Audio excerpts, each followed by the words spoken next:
excited to be with you today to talk about creativity and dyslexia, and in particular, looking at the case of Octavia E. Butler and using her experiences as a frame for understanding how we can support these kids.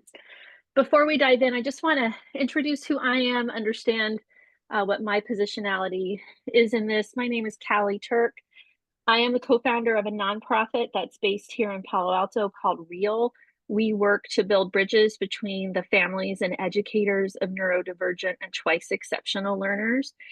We offer workshops and online events and resources and online tools. And so I'm coming to you with that lens of working with educators and helping them better understand neurodiversity, and also working with families and the challenges and opportunities they have to support their neurodivergent kids.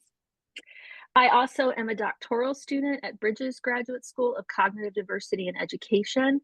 This presentation actually came out of a project I did there where we were asked to study someone who was eminently creative. And I was so curious about Octavia Butler. And I was about an hour into my research when I found out she was dyslexic as well. And that really got me going down a path of looking at how her background, her experiences in life, her creativity, and her dyslexia all came together to create the magic that she's created for the rest of us. I am a super fan of Octavia Butler. I've read almost all of her books and short stories, and I'm just awed by her. I want to say I do approach everything from a neurodiversity paradigm where we're really looking at a person as a whole person and not just as the parts. I want to acknowledge that I am also a white woman, and so I can't claim to understand all the experiences that Octavia faced in her life, but I believe they really gave her such a unique perspective. And I am always working to do better. So if there's anything I do or say in today's presentation that you think I can learn from, please don't hesitate to speak up. I feel like every time I give this presentation, I learn a whole new angle.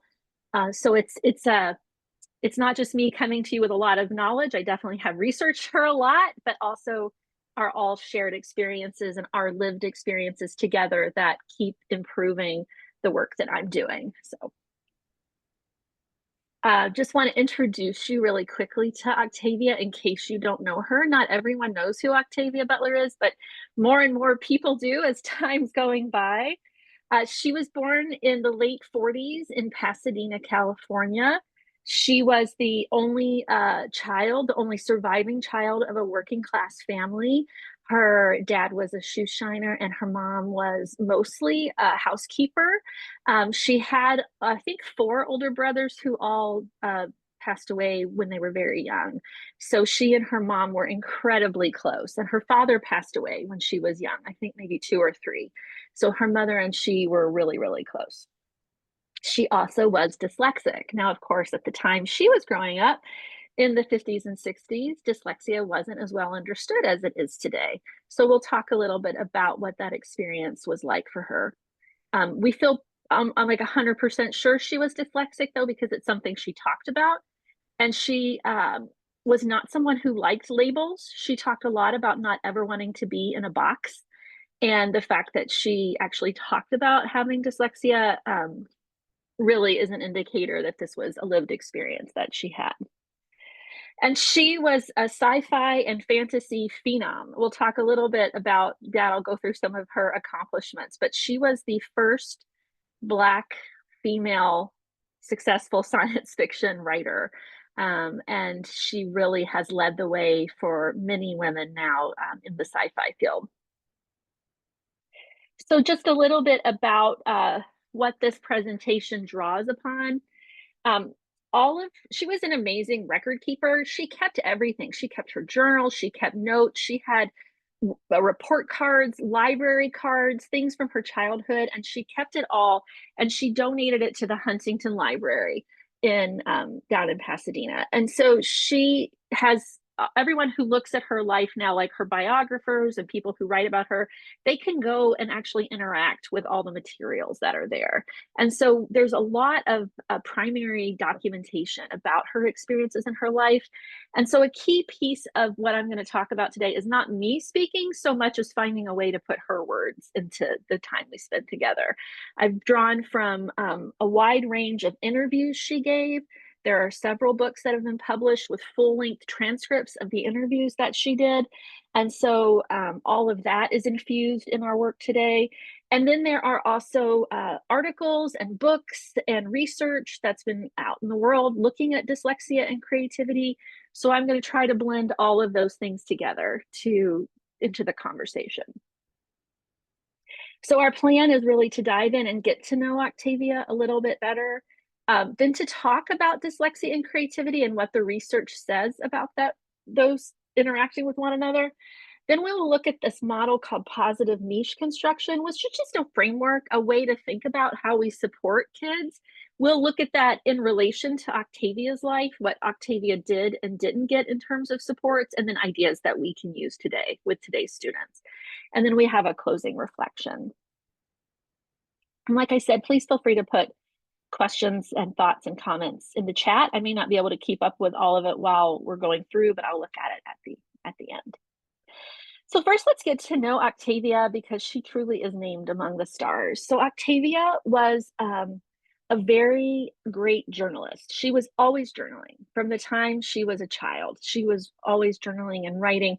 And she was also someone who was very engaged in affirmations, which I'll explain a little bit later. But you can see that this is something she wrote in the back of her journal when she was young, that she was going to be a word weaver, a world maker, a storyteller, and a bestseller. And then she would say she would be a word weaver, a world maker, a storyteller, and a bestseller now. So this was the sense of urgency she felt with her passion towards what she wanted to do. And she really came to do that. Like when she was even 4 years old, she remembers telling herself stories. Because she was an only child, she said she was alone a lot and she was bored a lot. And so she would tell herself stories to keep herself occupied. And when she was 10, she started to write those stories down. Her mother would take journals from the houses where she worked and bring them home so that she would have a space to write all of her great ideas. And then when she was about 12, she remembers watching a really terrible sci-fi movie on TV called Devil Girl from Mars and thinking to herself, well, I can do better than that. And so that's what really got her going down the path of really looking at science fiction. When she was 18 or 19, she didn't remember exactly when, she was starting to attend the Pasadena Community College. She just wanted to take as many writing classes as she could. And that was the first time she actually won $25 for one of her stories. And then because of that and going to all these different free writers workshops, she was encouraged and invited to attend the Clarion Science Fiction Writers Workshop, which was a very prestigious honor for her. And she sold her first 2 stories there. And when she was 28, she published her first book. And then at the age of 58, sadly, she died from the injuries she had in a fall outside of her home. So she's someone who was gone all too soon from our lives. And sadly, because of just so much healthcare trauma over her life, they think that is a big reason that she really didn't live as long as we would all have loved for her to. This is a picture of all of her books. She wrote about 15 books in total. Some of her most famous ones are Kindred and the Parable series. But she was a prolific writer who was writing until she passed away. Her writing gets a lot of interest today because it really seems prophetic. She wrote stories that really have predicted things that we're facing now in our lives in terms of environmental crisis, racial disparity, socioeconomic disparity. She seems like a prophet, but she herself responded in horror with that because she really didn't want it to be prophecy. She did not want to live in a world that looked that way, she really wrote them as cautionary tales. But you can see on the right, this is part of the way her process was she would write notes to herself. She would do research. And so here's a card she was writing in the late 80s about declining education. She was already seeing like, we're going to possibly see declining literacy rates. That will lead to a permanent underclass. If our immigrants are barred from school and medical care, that's going to lead to lots of problems. Jobs are going to flow away to low-wage countries, so we'll have lower-wage jobs that won't pay enough for food and shelter. These were all, we're going to become a land of tycoon, crooks, and beggars. This is what she was seeing in the late 80s, and she wrote about these themes. And so now we see a lot of that coming to pass. She was award-winning. She won every award she could win. In the science fiction field, the Nebula Award. She won a Hugo Award. She won the PEN America Literary Award. The one I love the most is she was a bona fide genius. She won the MacArthur Fellowship Genius Prize, and she was really honored. She was the first science fiction writer of any gender or racial background, to any ethnic background, to actually get this prize, which was she thought of as a great honor. And what I love is that when the Mars rover went to Mars, and on one of its landing sites, they named the Octavia E. Butler landing because she is someone who spent a lot of time talking about going away from Earth as a way to try to get us to look at what we were doing on Earth. She felt that if we could all look at getting off of the planet, it might give us that spirit of working together to look at what we were doing on this planet. And so I think she would love to know that she was named in the stars. All right. Doesn't look like any questions have come in yet or comments, so I'm going to keep going. Our next, I wish we were together in person. It's always so much more fun to be in person. But thinking about dyslexia and creativity, some people want to know what the connection is. And it's interesting because I looked at all the research that was out there. Well, probably not all of it because that's impossible, but I'm not ChatGPT, but I looked at a lot of the research that's out there. And I think the key thing we can say is that the literature that's there is pointing to some kind of relationship between dyslexia and creativity. But as with most research, there's a lot of distance to cover before we can reach any conclusions. In fact, most research, there's very little research ever that will say, we definitely know this is the way always 100% of the time, because our research is always building on itself. But this is what Ken Gabo, who is a professor of neurodiversity at Landmark College in Putney, Vermont, after his looking at all of the information between dyslexia and creativity, says there definitely is a connection, but we still haven't quite figured out what that connection is. So that jury is still out a little bit. If we look at all the different studies that have been done, on the plus side, we see some research evidence that dyslexic children and teenagers do possess some kind of higher creativity. Some researchers feel like it's a nonverbal creativity. Other studies have shown it's only significant in adults, or maybe that it's something that impacts dyslexic females. And then people have looked at various types of creativity, and they appears our dyslexic students might perform better on the connecting task, like looking at unusual combinations of ideas. The reality about any of this research, though, is that it's going to be hampered by how we even define creativity. How are we testing for creativity, right? Research has to get so discrete that sometimes we lose the big picture. So you do have some research that says like there really isn't an empirical evidence of a connection yet, that there's no significant differences between dyslexics and non-dyslexics, or they have comparable figural creativity, so just drawing creativity. So I think the key message I take away from this is that there is a possible connection, and some dyslexics may have more creativity than non-dyslexics, or they may have creativity in different ways or different areas.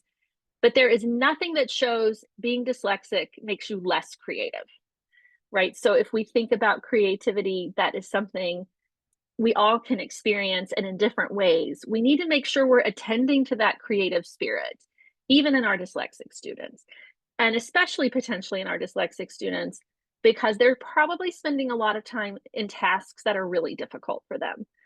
in tasks where they're not getting to shine and show their best light. And so my feeling is, how can we make sure we're not missing that creative spark that may live in these children? And we can look at what Octavia said about her creativity and how it was so helpful for her. She explained that her imagination allowed her to become other selves and in the face of boredom. And then later she said, when her dyslexia became a problem in school and my teachers told my mother that I was lazy and just not trying, I became, in my imagination, the genius.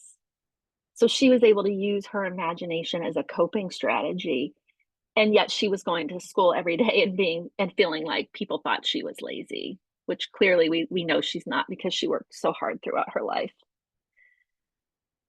So there is a couple, the Attendees, who actually live in the East Bay, that have written for years, based on their work with thousands of dyslexic students, a book they've called The Dyslexic Advantage.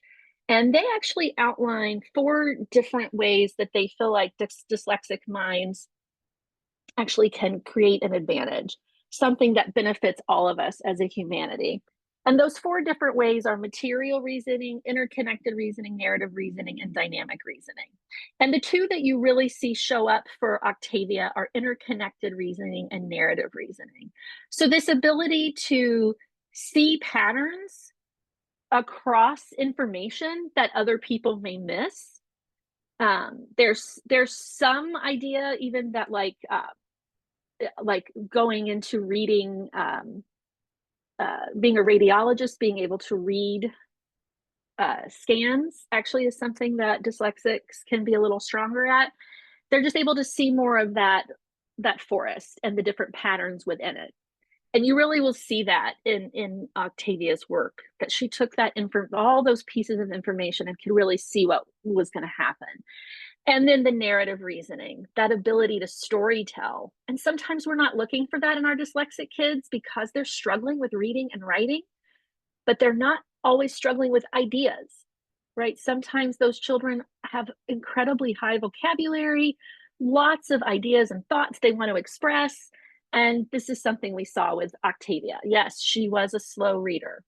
Yes, she would say it took her a long time to write things. But what she was producing was so narratively rich. And so just looking at children and not letting those obvious signs of struggle with reading and writing keep us from seeing the narrative richness that a child has to offer. And what she said she did was she would mine her own life, mine history, mine the news, mine whatever there is. I mean, it's like the whole universe is ore and I have to mine the gold in it. So she was really looking at those patterns that she could see across her life and history and what was happening in our world. And she would, treat it as precious. And she also said, in terms of like connecting those things, I was thinking of education and the economy and ecology. She would have books everywhere in her house. Like she would have like 3 or 4 books she was reading and 2 that she was listening on audio tape. So these ideas were always percolating in her mind. And she really felt if we weren't paying attention to all those things, we're going to be living in a world we really don't want to. And that the work she was doing was not about the past, it's about the present and the future. And this is just one example of the kind of like little posters she would make and put up in her house. You can really get that sense of how she's encouraging herself along the way. She wants to tell stories filled with facts, but that make people touch and taste and know and make people feel. So that narrative drive to take all of that information and make us feel what she was feeling and seeing was so important to her. And we see this with the IDs. They talk about this, that actually many of the individuals with dyslexia that they are working with are actually very skilled in creative writing, even though they're having difficulty with that formal academic writing or reading. So just really being careful to look for that narrative ability and making sure that it is getting a place in these children's lives. Some people might call this experience that Octavia had actually being thrice exceptional. She was a child who really had this very high potential. I mean, clearly super creative person, and she has these learning differences. And she also is coming from a culturally diverse background. And that presented challenges and opportunities to her. She had such a unique lived experience. We often talk about our families who are living on that edge of seeing the change happen, like our families that are socioeconomically facing challenges, or because of being seen as racially different, they are treated differently. They actually see a lot of these problems before other people do because they experience it in their life. So she was able to sort of bring all of that wisdom together to create the powerful stories that we all have today. And she said, we seem to be setting things up so that the poor will get a lot poorer and the middle class will get a lot poorer too. And I don't think a lot of members of the middle class have figured that out yet. And so she was writing this in the 90s and early 2000s. And she had someone review her book and say, well, interesting book, but she should have been more clear about how we could possibly get from where we are to where they are in parable, because I just don't see it. And I thought, you poor baby. And I think this is such a great quote that just encapsulates her and her bringing all of her experiences and what she was seeing and what she was reading into her ability to see things that other people didn't see at the time. Okay, just check the chat real fast. We don't have anything there. Thanks for hanging in there with me on this Zoom call. So we're going to talk just a little bit here about positive niche construction. And I do have a document. I'll put it in the chat at the end because I forgot to copy and paste it in now, but it's a tiny URL / inclusion collab Octavia 2024. So you would have access to what I'm going to talk about here without feeling like you have to take a ton of notes. It will have a blank copy of the positive niche construction model so that you can use it in your own lives. It also will have one filled out at the end that has all the items I'll talk about. It also has all of the research citations and image citations for the presentation. So positive niche construction is a model put forth by Dr. Thomas Armstrong, who was a special educator for many years. And he was looking for ways that we could take a more comprehensive approach in supporting our students who have needs in the classroom. He thought what we should be doing is focusing on creating advantageous environments for these children. So not just looking for tweaks to what is the general education program, but like, how are we actually making these environments where these kids can thrive? He wanted to focus on really minimizing the times we're calling on their weaknesses, that really feeling like we're calling on kids' weaknesses way too much, because he really wanted to see how could we really see them for their strengths and maximize those strengths more and give them more strength-based experiences. And he felt this would really help students flourish in school and really give them a better chance for success in life in whatever they wanted to do with their lives.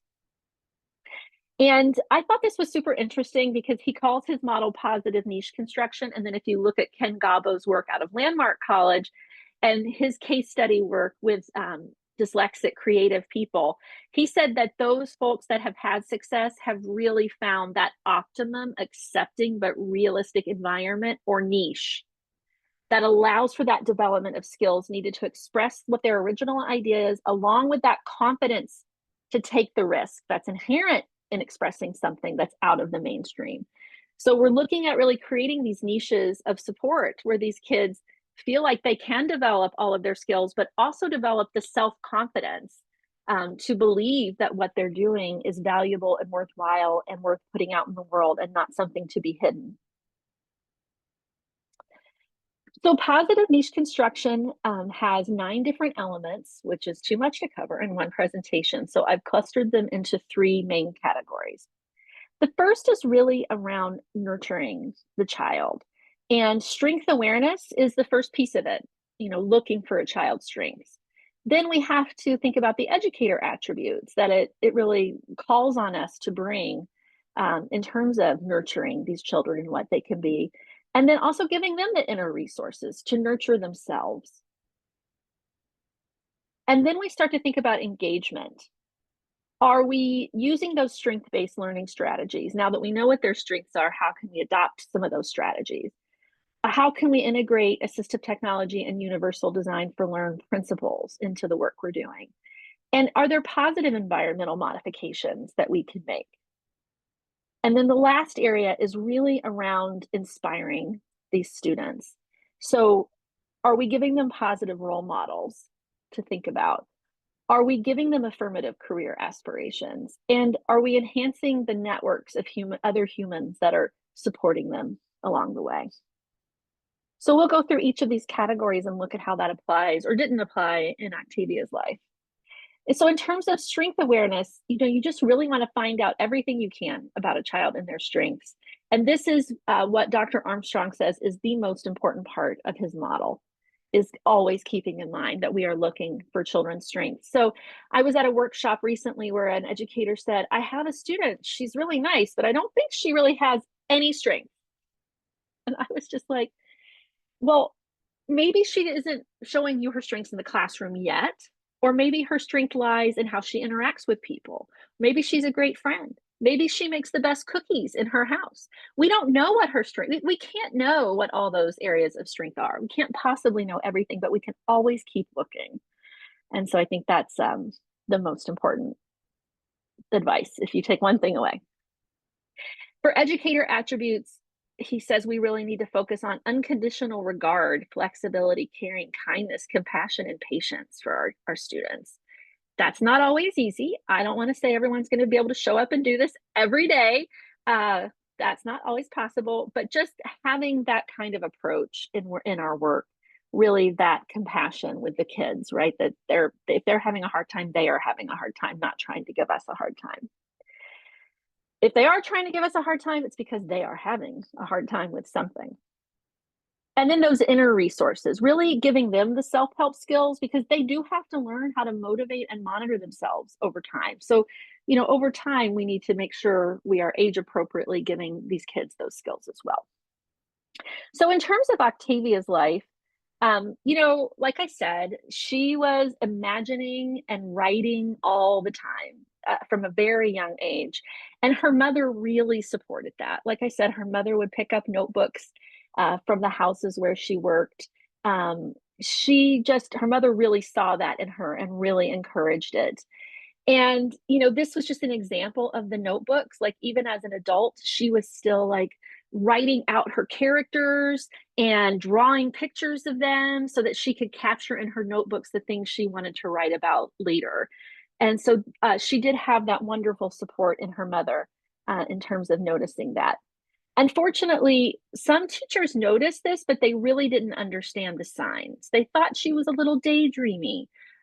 She got report cards that said, she daydreams and she's slow to learn and she's just not very sharp. And she was just not really getting the kind of encouragement that she needed at school.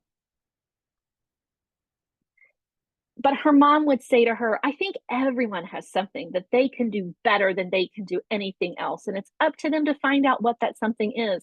And this is a different framing. It's not everybody has something they can do better than anyone else.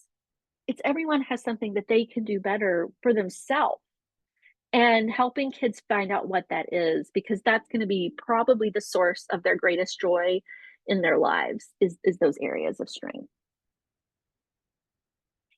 And then when she was about 13 and she finally got her library card let her go into the adult section of the library, she found this dusty old box of books in the corner. And this is when you think maybe we're in the Matrix, because why would a 13-year-old come across a dusty old box of books? But they were self-help books that had been pulled off the shelf.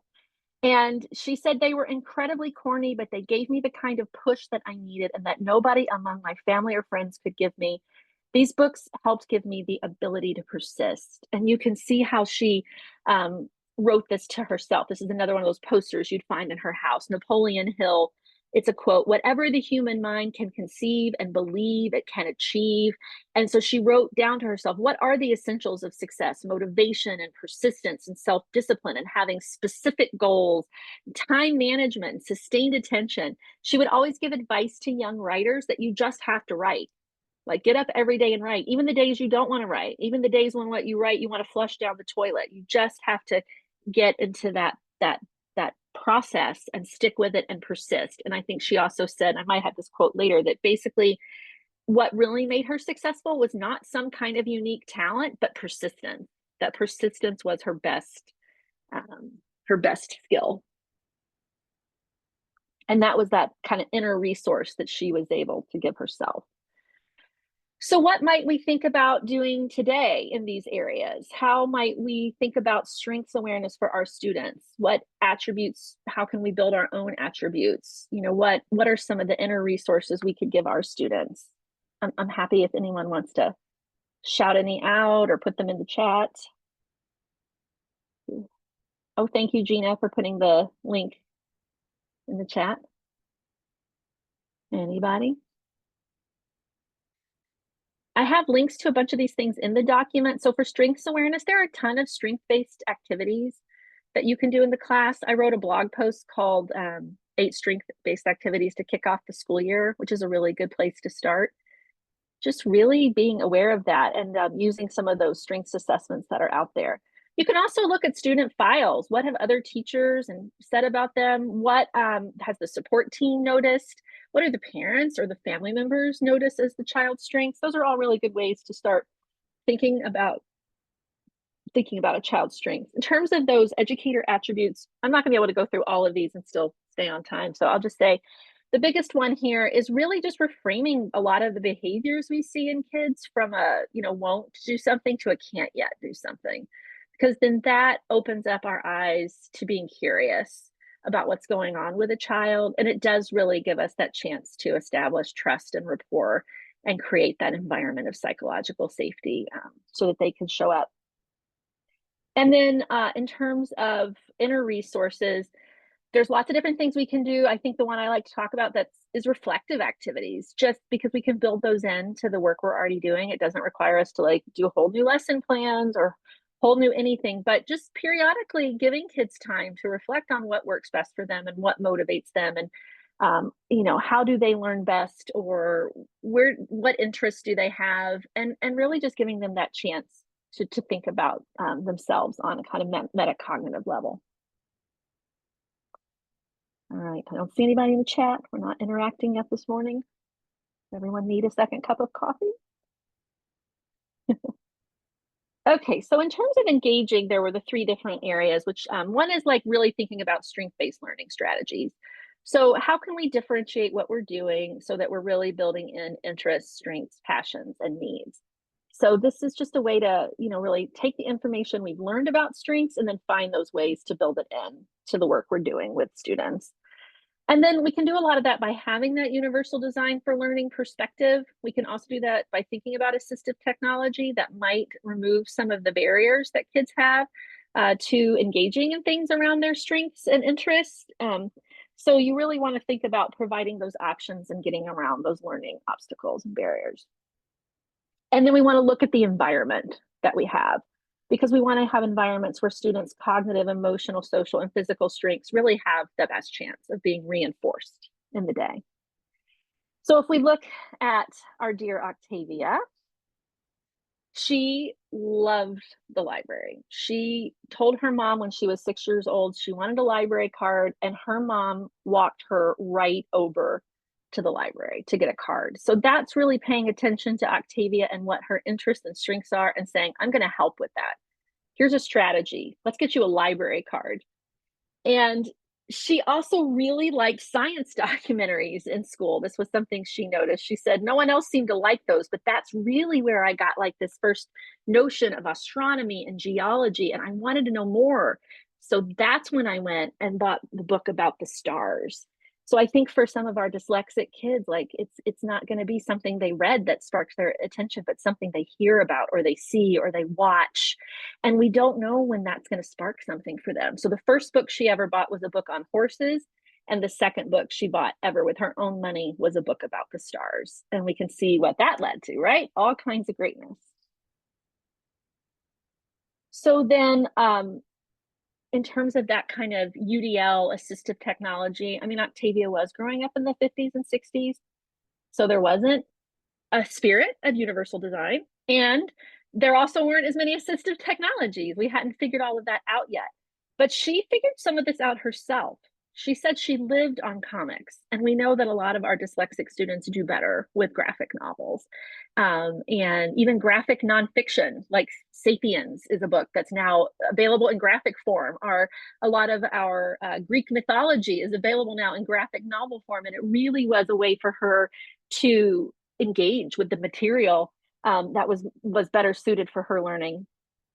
And then as an adult, she talked about audiobooks. I mentioned that before. She always was listening to audiobooks and tapes, and she used a lot of highlighter and color. If you can tell from even her notebooks, she would do highlighting and color. And this is an example. When she was writing Parable of the Sower, she had it outlined in type, and then she would go back and highlight different colors based on what she wanted to remember and keep in mind. And so you can see that she was using these strategies to keep track and to monitor and to show what was important to her to remember in different ways. And she also said when she was writing Parable, she had visual lists that were filled with words that she habitually misspelled or words that were specific to the story that she's not used otherwise, because she knew spelling was a tough one for her. And so she used this as a strategy, just to keep that list of words right there with her. Of course, she did not have word processing software. So just in terms of things we might do today to engage kids in our strength-based strategies or UDL or environmental modifications.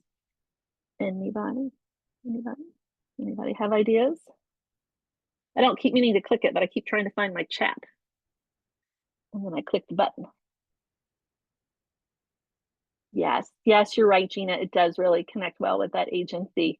Yes, Janae, definitely. Like text to speech is like, and one of the things we say about text to speech too is like, why not let every kid have it? Everybody struggles some days, right? Like the more we can normalize some of these, the better we'll be. Because especially as kids start to get into middle and high school, a lot of them don't want to use these because it makes them look different. So the more we can normalize it as something that we all have for universal design. Yeah. Let's see, there's another comment. Hopefully I don't keep going through accidentally. Graphic comics for teaching math. That's a really great question. I don't know about any of those, but I bet they exist. Or Sharon, you may be onto something.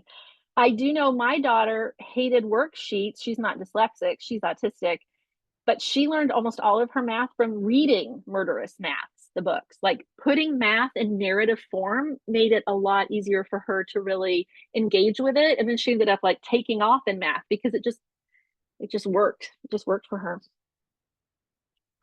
Okay, so some of those strength-based learning strategies, one of the ones I really love, especially for our dyslexic and dysgraphic learners, is private ungraded journals. So spaces where they have a chance to write and express themselves or draw or whatever in a way they express themselves, but that's going to be private, like just between you and them, and that you're not going to be grading it. So they know they're not going to be judged, because I think these kids just so often are feeling judged all the time. I mean, Octavia talked about being called lazy, and that's something that lives with you for a long time. And so these private ungraded spaces give them a chance to explore maybe their narrative abilities with less risk. We talked about audiobooks and all these other strategies here. And that UDL, I think, a lot of us are very familiar with UDL. I think the most important thing probably for our dyslexics, other than like that text to speech and speech to text and all that, is really those alternative ways to show mastery. Especially like when we start looking at high school, do we always have to write a 5-paragraph essay? Is that always how we can show our essential knowledge? Can we write a thesis statement one time? Can we do an outline another time? Of course we have to write essays sometimes, but does it have to be all the time? When are the times and spaces for presentation or for drama or for art or for something else, a podcast, something different, and giving kids those choices in that agency and being able to show what they know. And then lastly, in the environmental modifications, you know, Octavia, I don't have the exact quote in front of me, but she talked about walking the periphery of playground at school and just, it was a cage, feeling like she was caged in, right? There was like nothing to do, nowhere to go. And she just hated it. She hated that. So I do talk a lot about playground activities, like how are we giving kids options? You know, is there chalk? Is there a book cart? Do we have clubs? Can they go to the library? Not everybody wants to be out on that playground with 100 other kids running around. And then really thinking about when we offer intervention services. A lot of times our intervention services are coming during an elective or time. And if that is the area of strength or interest for a child, are we doing them a disservice by not giving them a moment in their day when they can really focus on something they love? So those are just some ideas there. I'll check the chat. Okay. So the last area is really around inspiration. How can we inspire these kids to think about a future? You know, are we giving them those positive role models? You know, and are we giving them positive role models who are neurodivergent without it being inspiration porn? Are we giving them affirmative career aspirations? Like, are we giving them ideas that are aligned to their talents, interests, hopes, and dreams? Who they want to be, not who we want them to be, but who they want to be.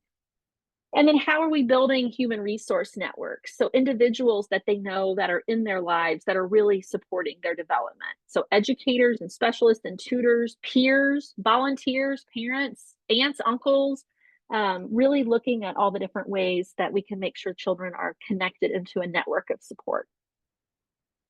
So for Octavia, she didn't really have any good role models for what she wanted to be or do. She said most of her family just assumed that writing was a good thing because it kept her out of trouble, but they didn't think it could lead to anything. Because at that time, they didn't know any Black writers. And her aunt actually said that there weren't any and that she couldn't be one. So there was this constant push with her family to be a really hard worker, to contribute, and to think realistically about what she was going to do with her life when she really wanted to be a writer. But of course, there weren't all the great books we have now. Now we have books about Octavia Butler we can give to all kids so that we all see that anybody can do these things. So her family was really trying to protect her, and try to make sure she had as comfortable a life as she could have. But they didn't have good role models at the time, so she decided to become one. In fact, one of the things she said is, I didn't see myself in these stories, and so I wrote myself into them. She wanted to see herself and her experiences reflected in the stories. So, and then her mom said she saw me writing, and I told her I was writing a story, and she said, well, maybe you'll be a writer. And in that little sentence, she said it was like that cartoon where the light goes on. And I realized, yes, there are such things as writers, and people can be writers, and I want to be a writer. So she said, she always said, I think my mom might have regretted that comment, because, you know, it was a struggle for Octavia in her 20s to find her bearings with her writing. But her mom saw that, and her mom did give her a career aspiration, even if the rest of the family wasn't exactly sure how she could get there. And even though Octavia certainly didn't get much encouragement otherwise. So in terms of these three different areas, looking at positive role models, affirmative career aspirations, and enhanced human networks, any thoughts on that?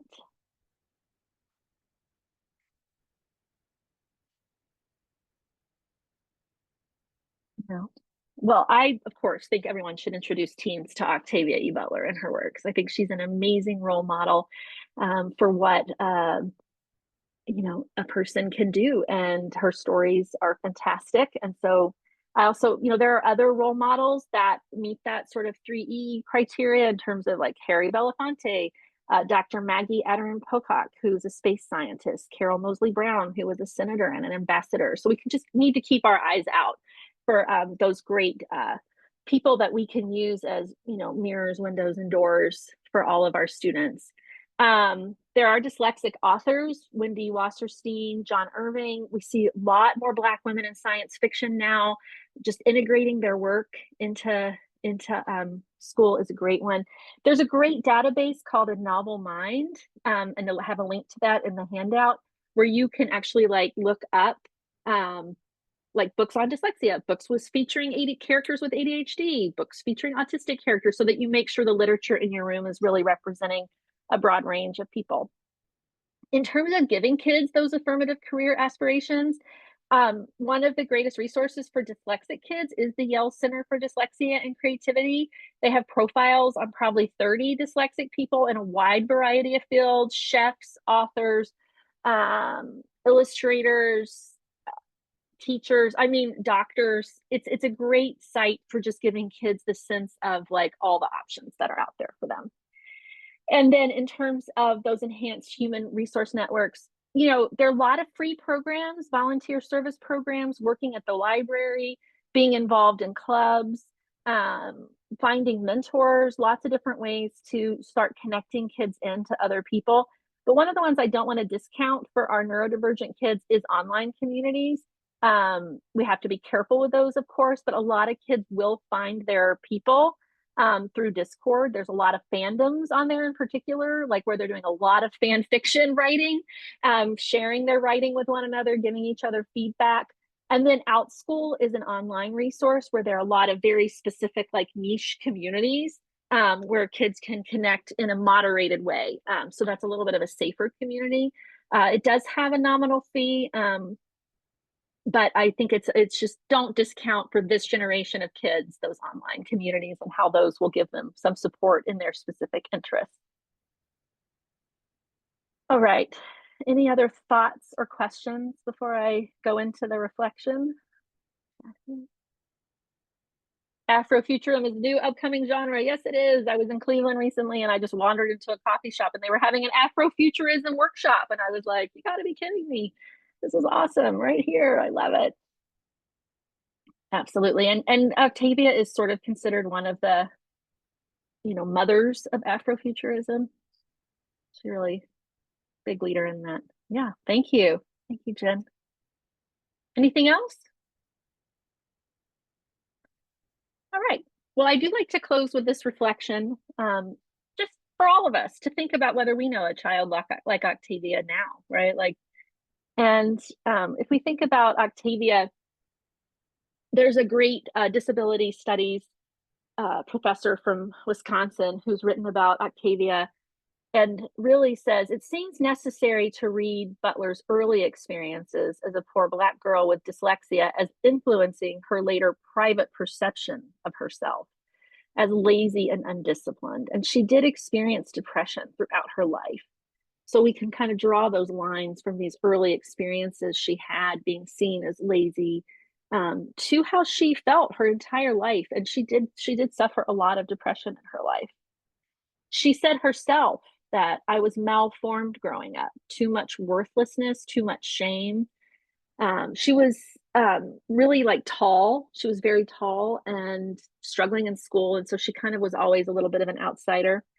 And Sammy Schock goes on to say Butler's experiences of dyslexia in conjunction with her race, gender, and class played a significant role in shaping her sense of self, her self-worth, her regular bouts of depression. And she wrote this to herself in one of her journals. She wrote, "The stories we tell help us know who we are, who we hope to be, who we fear to be, who we were, or who we think we were." And she said she was attracted to science fiction because it was so wide open and she was able to do anything there. There were no walls to hem you in. There was no human condition that you were stopped from examining. My real future looked bleak.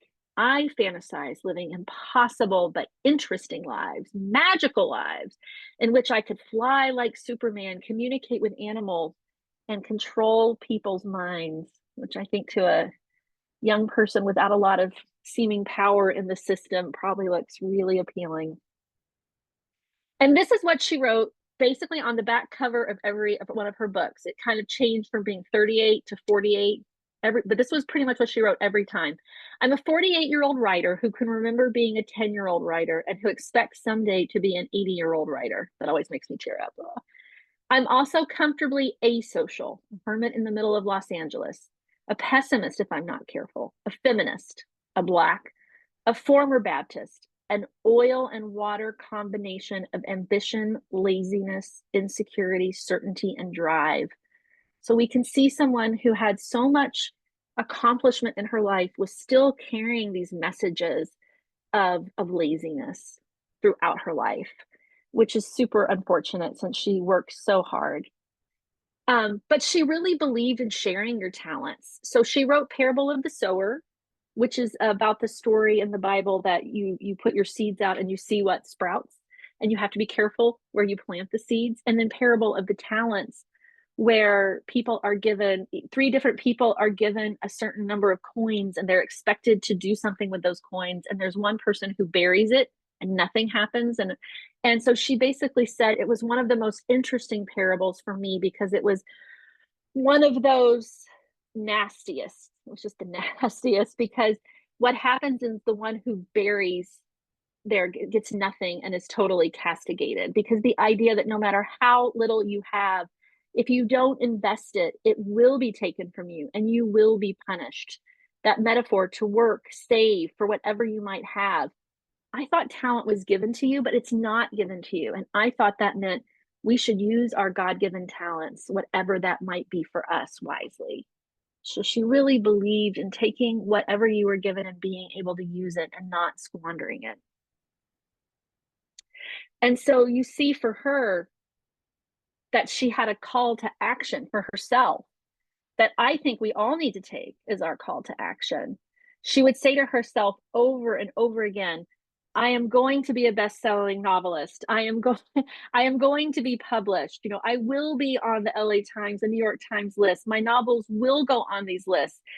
She just had so many affirmations she was giving herself. And she would say over and over again, so be it, see to it. You can see she wrote that twice in this.